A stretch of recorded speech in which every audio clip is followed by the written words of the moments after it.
दोस्तों, अधिकतर लोग ऐसे होते हैं जो दैनिक जीवन की छोटी छोटी परेशानियों और कार्यों के कारण चिंतित रहते हैं और सभी सुविधाओं के होने के बाद भी दुखी रहते हैं। ईश्वर द्वारा दिए गए सुविधाओं को वो अच्छे से जी नहीं पाते हैं। इस कहानी में एक राजा सभी सुख सुविधाएं होने के बाद भी हमेशा चिंतित रहता था। राजा के गुरु ने सभी चिंताओं का समाधान कैसे किया, जानिए इस कहानी से। बहुत समय पहले एक राज्य था। वो राज्य बहुत ही संपन्न था। वहां के नागरिक बहुत प्रसन्न रहते थे क्योंकि उन्हें किसी बात की कोई कमी नहीं थी। क्योंकि वहां का राजा बहुत ही कुशल और योग्य था। वो अपनी प्रजा से बहुत प्रेम करता था और उनकी सभी जरूरत की चीजों का ख्याल रखता था। वो हमेशा इस बात का ध्यान रखता कि उसकी प्रजा को किसी बात की कोई कमी ना हो, उसकी प्रजा सुखी रहे। उसे राजा बने लगभग 10 साल हो चुके थे। उसके राज्य में सभी सुखी थे, इसलिए राजा भी खुश रहता था। राज्य के सभी काम सही ढंग से हो रहे थे। कानून व्यवस्था भी सुचारू रूप से चल रही थी। पहले कुछ साल तो उसे राज्य संभालने में कोई परेशानी नहीं आई, पर समय एक सा कहाँ रहता है। उस राज्य में 2 वर्षों तक बारिश नहीं हुई और पूरे राज्य में अकाल पड़ गया। 2 सालों से खेती नहीं हो पा रही थी, इसलिए उस साल लगान ना के बराबर आया। ये सब देखकर राजा परेशान रहने लगा। उसको यही चिंता लगी रहती कि खर्चा कैसे घटाया जाए ताकि राज्य के सभी कार्य अच्छे से हो सके।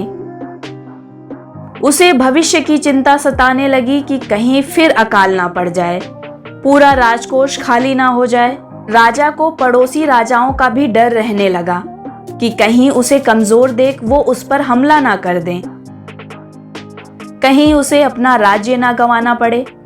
एक बार तो उसने कुछ मंत्रियों को उसके खिलाफ षड्यंत्र रचते भी पकड़ा था। राजा को चिंता के कारण नींद नहीं आती थी। वो रात भर अपने विचारों में खोया रहता।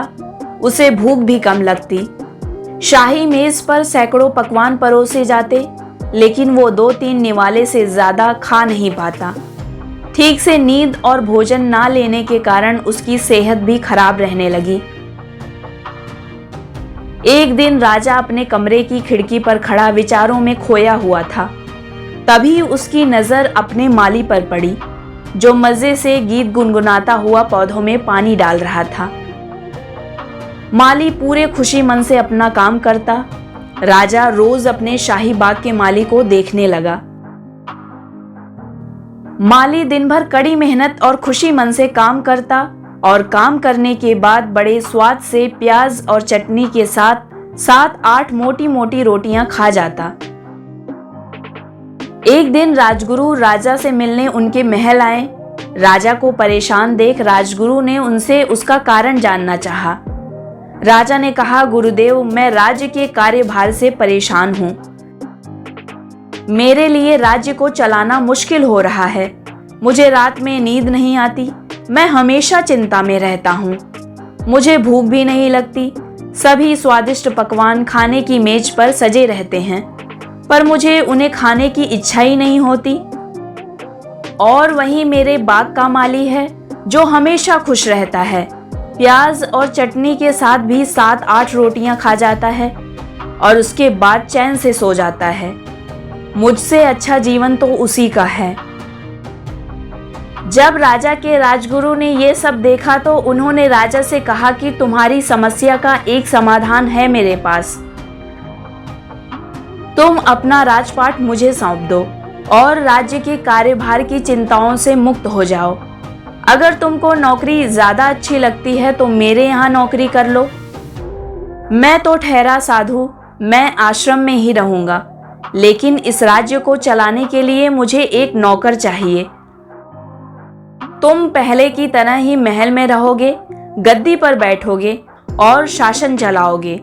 यही तुम्हारी नौकरी होगी और इस नौकरी के लिए मैं तुम्हें हर महीने तनख्वाह भी दूंगा। राजा ने राजगुरु की बात मान ली और वो अपने काम को नौकरी की तरह करने लगा।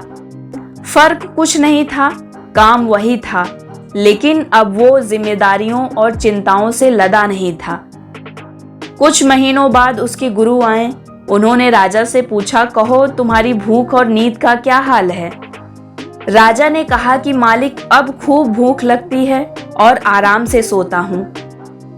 गुरु ने राजा को समझाया कि देखो, सब कुछ पहले जैसा ही है, लेकिन पहले जिस काम को तुमने बोझ की गठरी समझ रखा था, अब सिर्फ उसे अपना कर्तव्य समझकर कर रहे हो। हमें ये जीवन कर्तव्यों को पूरा करने के लिए मिला है, किसी चीज को अपने ऊपर बोझ की तरह लादने के लिए नहीं मिला है। चिंता काम को और ज्यादा कठिन बना देती है। राजन, आप राज्य के कामों को अपना कर्तव्य समझकर ही करें। राजगुरु ने आगे कहा कि हमें कठिन समय में जरूरत है बस धैर्य, मेहनत और मुश्किलों से ना हारने वाले जज्बे की, जिनकी बदौलत हम किसी भी परेशानी से पार पा सकते हैं। इसलिए हमें जिम्मेदारियों से भागकर नहीं, बल्कि जिम्मेदारियों को निभाकर आगे बढ़ना चाहिए। जिम्मेदारियां सिर्फ वक्त और ज़रूरत के साथ ही समझ आती हैं और इन जिम्मेदारियों को वक्त के साथ ही अनुभव कर पाते हैं। इसलिए तुम भी अपने काम को कर्तव्य समझकर करते चलो, फिर काम बोझ नहीं लगेगा। ये कहानी अगर आपको अच्छी लगी हो तो चैनल को लाइक, शेयर और सब्सक्राइब कीजिए ताकि आने वाली कहानियों को आप सुन सकें।